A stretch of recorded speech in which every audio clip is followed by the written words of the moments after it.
Hello मेरी YouTube family, कैसे हैं आप। आशा है आप सभी मस्त होंगे, स्वस्थ होंगे और व्यस्त होंगे। 25 जून को पड़ने वाली है निर्जला एकादशी।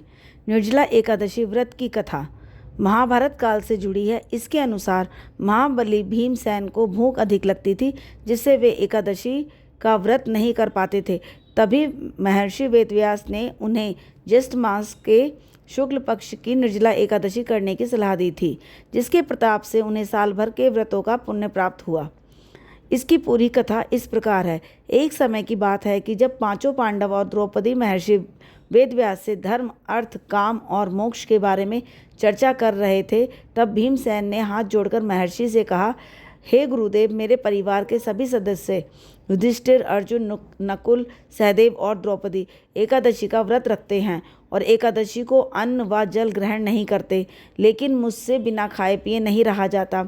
कृपया मुझे कोई ऐसा उपाय बताएं जिससे मुझे सभी एकादशियों का फल प्राप्त हो सके। यह सुनकर महर्षि वेदव्यास ने कहा, हे भीम, यदि तुम स्वर्ग की प्राप्ति चाहते हो और तुम्हें नरक से डर लगता है तो तुम्हें दोनों पक्षों की एकादशियों का व्रत करना चाहिए। भीम ने लाचार होकर कहा, हे मुनिवर, मैं पहले ही बता चुका हूँ कि मेरी जठराग्नि भूख बहुत तेज है। मेरे पेट में वृक नाम की अग्नि है, जिसे शांत करने के लिए मुझे बहुत भोजन चाहिए।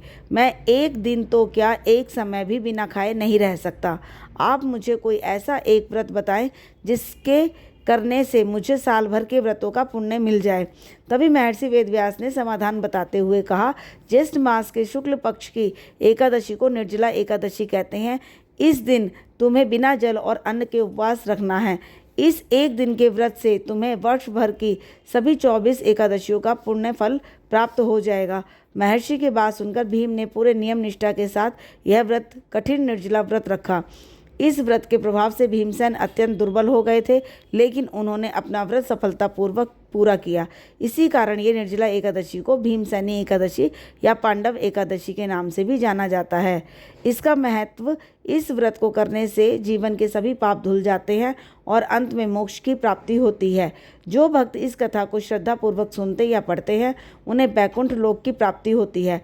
निर्जला एकादशी के दिन जल से भरा कलश, वस्त्र और फल आदि का दान करना अत्यंत पुण्यकारी माना जाता है।